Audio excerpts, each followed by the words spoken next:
Good evening, friends. We were doing profits and gains from business or profession as well as assessment procedure or procedure for assessment. Procedure for assessment we have just done a little less. So I would like to continue with assessment procedure now. See, firstly we have started with what is return of income. What is a return of income? Return of income is a submission made by an assessee,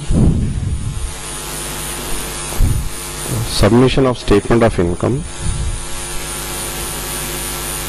for one previous year, one return of income. There is one such statement. That is one previous year, one statement. Next, in a prescribed format. In a prescribed format, voluntarily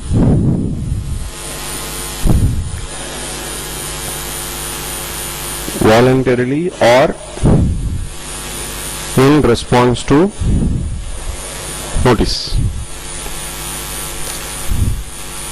This is what we have called as return of income. See, as far as return of income is concerned, due date for filing the return we have discussed 31st of July, 30th of September, 30th of November.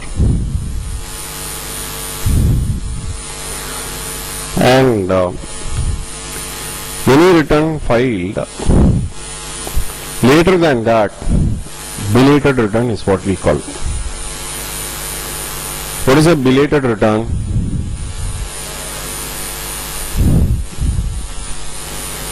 Return of income filed after due date. What is the maximum period they offer for filing the return?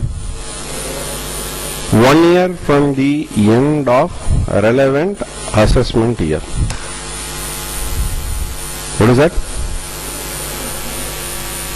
1 year from the end of the relevant assessment year. See, this wording will be there in some of the discussion that we will be making later. From the end of the assessment, relevant assessment year. So this will be changing. 1 year may change to 4 years and so on. I will tell you what is that 4 years and all that. That is for completion of assessment. So now we are only at the stage of notice.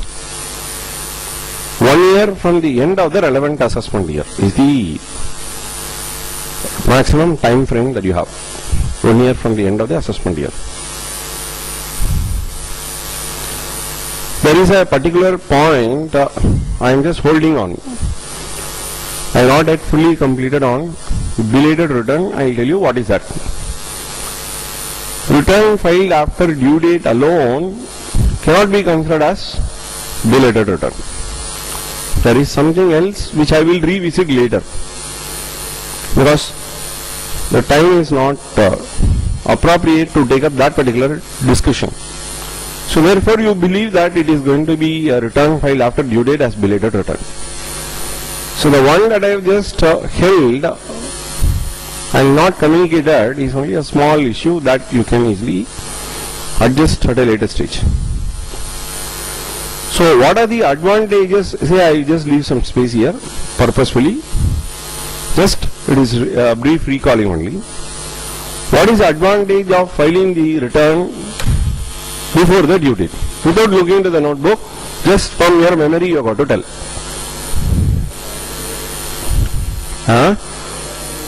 234A. You can easily remember 2, 3, 4 and A. Okay. And 271F. This is interest, this is penalty.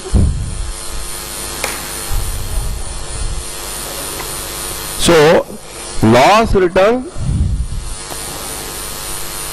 can be carried forward. That means any assessee wanting to carry a loss of income, that is income in the negative, to the next assessment year for adjustment should necessarily file the return on or before the due date. There are certain exceptions that we have. If an assessee for a specific reason and when it is genuine, he can apply to CBDT to get extension. That is very rarest of the rare case. And there is a circular that we will take it up for discussion. Generally, in the point, negative income and then revised return can be filed. Then, yeah. So, especially that income based Chapter 6A deduction.